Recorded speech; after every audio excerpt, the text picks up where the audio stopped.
আসসালামু আলাইকুম। সবাইকে স্বাগত জানাচ্ছি আমার দেশ টপ নিউজে। সঙ্গে আছি তাহমিনা তাসির। শুরুতেই জানিয়ে দিচ্ছি সংবাদ শিরোনাম। যানজটে ৪০ মিনিট পর ঘটনাস্থলে ফায়ার সার্ভিস, কাজ করছে ৭ ইউনিট।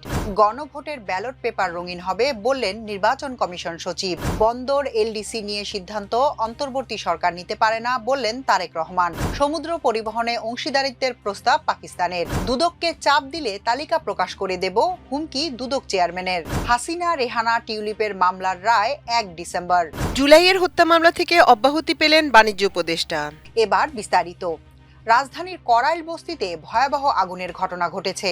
মঙ্গলবার বিকেলে লাগা এই আগুন দ্রুত বস্তির ঘরগুলোতে ছড়িয়ে পড়ায় তীব্র ভয়ঙ্কর আকার ধারণ করেছে। আগুন নিয়ন্ত্রণে ফায়ার সার্ভিসের মোট ১৬টি ইউনিট পাঠানো হলেও ঢাকার তীব্র যানজটের কারণে ঘটনার ৩০ মিনিট পরও সব ইউনিট ঘটনাস্থলে পৌঁছাতে পারেনি। ফায়ার সার্ভিসের নিয়ন্ত্রণ কক্ষে ডিউটি অফিসার রাশেদ বিন খালিদ জানান, বিকেল ৫টা ২২ মিনিটে করাইল বস্তিতে আগুন লাগার খবর আসে।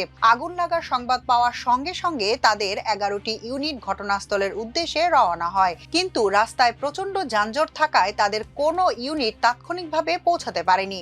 ঘটনাস্থল থেকে প্রত্যক্ষদর্শীরা জানান, আগুন লাগার পর দীর্ঘ সময় ফায়ার সার্ভিসের ইউনিট না পৌঁছানোর কারণে আগুনের তীব্রতা বহুগুণে বেড়ে যায়। আগুনের শিখা দ্রুত বস্তির এক টিনের চালা থেকে অন্য টিনের চালায় ছড়িয়ে যায়। এ সময় বস্তির মানুষজন আতঙ্কিত হয়ে যে যেভাবে পারছিলেন ঘরের জিনিসপত্র বের করে আনার চেষ্টা করেন। প্রাথমিকভাবে আগুন লাগার কারণ ও ক্ষয়ক্ষতির পরিমাণ জানা যায়নি। এছাড়া কেউ হতাহত হয়েছে এমন কোনো সংবাদও এখনো ফায়ার সার্ভিসের কাছে আসেনি।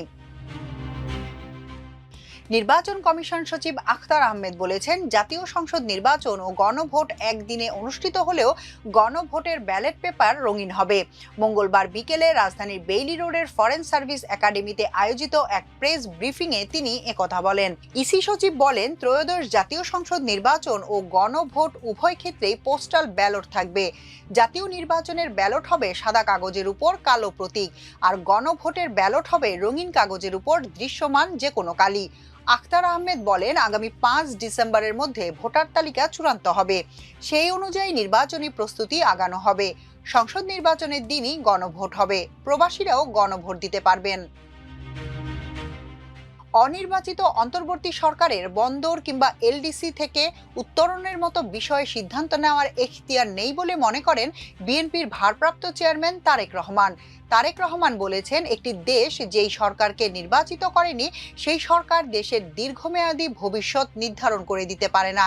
চট্টগ্রাম বন্দরের লালদিয়া কন্টেইনার টার্মিনাল নির্মাণ পরিচালনা এবং ঢাকার পানগাঁও নৌ টার্মিনাল পরিচালনার ভার বিদেশি কোম্পানিকে দেওয়া নিয়ে আলোচনা সমালোচনার মধ্যে সোমবার এক ফেসবুক পোস্টে এই প্রতিক্রিয়া জানান বিএনপির ভারপ্রাপ্ত চেয়ারম্যান। দুটি টার্মিনাল নিয়ে চুক্তির পাশাপাশি অন্তর্বর্তী সরকার ২০২৬ সালে বাংলাদেশকে স্বল্পোন্নত দেশের তালিকা থেকে উত্তরণের সিদ্ধান্ত নিয়েছে। তারেক রহমান বলেছেন, দেশের জনগণের উপর এসব সিদ্ধান্তের দীর্ঘমেয়াদী প্রভাব রয়েছে, অথচ এমন একটি সরকার এসব কৌশলগত বিষয়ে সিদ্ধান্ত নিচ্ছে যাদের গণতান্ত্রিক ম্যান্ডেট নেই। নিজের ভেরিফাইড ফেসবুক পেজে ইংরেজিতে লেখা দীর্ঘ পোস্টে তিনি এই দুটি বিষয়ে প্রতিক্রিয়া জানান।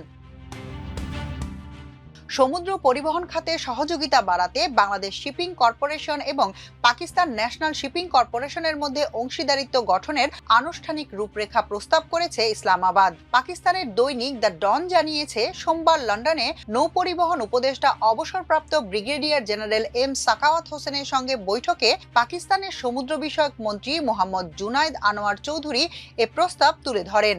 আইএমএর মেরিটাইম ৩৪তম সাধারণ অধিবেশনে যোগ দিতে সাখাওয়াত হোসেন বর্তমানে লন্ডনে অবস্থান করছেন। প্রতিবেদনে বলা হয়, পাকিস্তানের প্রস্তাবে দুই দেশের মধ্যে সমন্বিত অংশীদারিত্বের একটি বিস্তৃত পরিকল্পনা তুলে ধরা হয়েছে।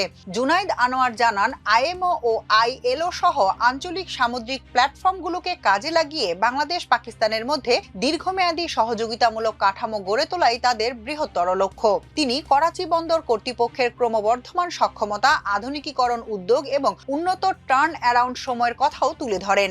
মন্ত্রীর মতে, বন্দর ভিত্তিক ঘনিষ্ঠ সহযোগিতা সরবরাহ ব্যবস্থার চ্যালেঞ্জ কমাতে, আঞ্চলিক বাধা দূর করতে এবং দক্ষিণ এশিয়া জুড়ে বাণিজ্যিক একত্রীকরণের নতুন সুযোগ তৈরি করতে পারে। দুর্নীতি দমন কমিশনের চেয়ারম্যান মোহাম্মদ আব্দুল মোমেন বলেছেন, দুর্নীতি তদন্ত বা অনুসন্ধান বাধাগ্রস্ত করতে আগামীতে কেউ চাপ প্রয়োগ করলে তাদের নাম প্রকাশ করা হবে। মঙ্গলবার দুদকের প্রতিষ্ঠাবার্ষিকী উপলক্ষে সেগুনবাগিচায় দুদকের সম্মেলন কক্ষে এক মতবিনিময় সভায় তিনি এমন মন্তব্য করেন। দুদককে অযাচিত চাপ প্রয়োগ করা হয় কিনা এমন প্রশ্নের জবাবে চেয়ারম্যান বলেন, দুদককে অযাচিত চাপ প্রয়োগ করলে আগামীতে তাদের নাম প্রকাশ করে দেব। মতবিনিময় সভায় দুদকের কমিশনার মিয়া মোহাম্মদ আলী আকবর আজিজি এবং অবসরপ্রাপ্ত ব্রিগেডিয়ার জেনারেল হাফিজ আহসান ফরিদ ও সচিব মোহাম্মদ খলিল রহিম উপস্থিত ছিলেন। রাজধানী উন্নয়ন কর্তৃপক্ষ রাজুকের প্লট বরাদ্দে দুর্নীতির অভিযোগে মৃত্যুদণ্ডপ্রাপ্ত ক্ষমতাচ্যুত প্রধানমন্ত্রী শেখ হাসিনা, শেখ রেহানা, টিউলিপ সহ 17 জনের বিরুদ্ধে করা মামলার রায় ঘোষণা করা হবে আগামী 1 ডিসেম্বর। মঙ্গলবার মামলাটির যুক্তিতর্ক উপস্থাপন শেষে ঢাকার চতুর্থ বিশেষ জজ আদালতে বিচারক রবিউল আলম এ তারিখ ঘোষণা করেন। দুর্নীতি দমন কমিশনের আইনজীবী তারিকুল ইসলাম বিষয়টি নিশ্চিত করেছেন। দুর্নীতি দমন কমিশনের আইনজীবীরা বলেন, মামলাটিতে প্রধান আসামি শেখ রেহানা। এতে সাবেক প্রধানমন্ত্রী শেখ হাসিনা, শেখ রেহানার মেয়ে টিউলিপ সিদ্দিক সহ মোট 17 জনের বিরুদ্ধে অভিযোগ আনা হয়েছে। মামলার শুনানিতে আজ যুক্তিতর্ক উপস্থাপন হয়। মামলাটি দায়ের করেন দুদকের উপপরিচালক মোহাম্মদ সালাউদ্দিন। আদালত সূত্রে জানা যায়, মামলাটির তদন্ত শেষে গত 10 মার্চ মোট 17 জনের বিরুদ্ধে আদালতে চার্জশিট দাখিল করেন তদন্ত কর্মকর্তা দুদকের সহকারী পরিচালক আফনান জান্নাত কেয়া। গত 31 জুলাই ঢাকার বিশেষ জজ আদালত 4-এর বিচারক রবিউল আলম 3 মামলায় আসামিদের বিরুদ্ধে অভিযোগ গঠন করে বিচার শুরুর আদেশ দেন।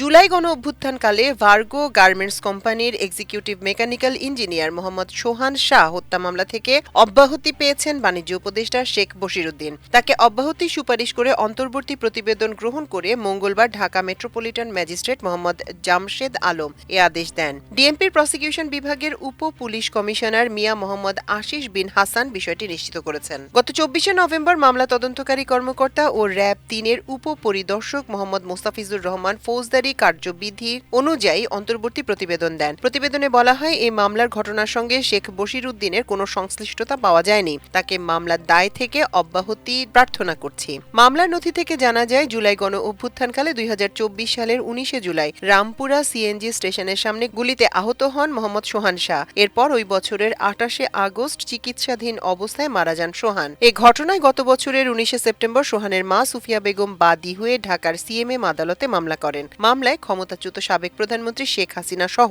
57 জনকে আসামি করা হয়। সেই মামলায় এজহার নামীয় 49 নম্বর আসামি ছিলেন শেখ বশিরউদ্দিন।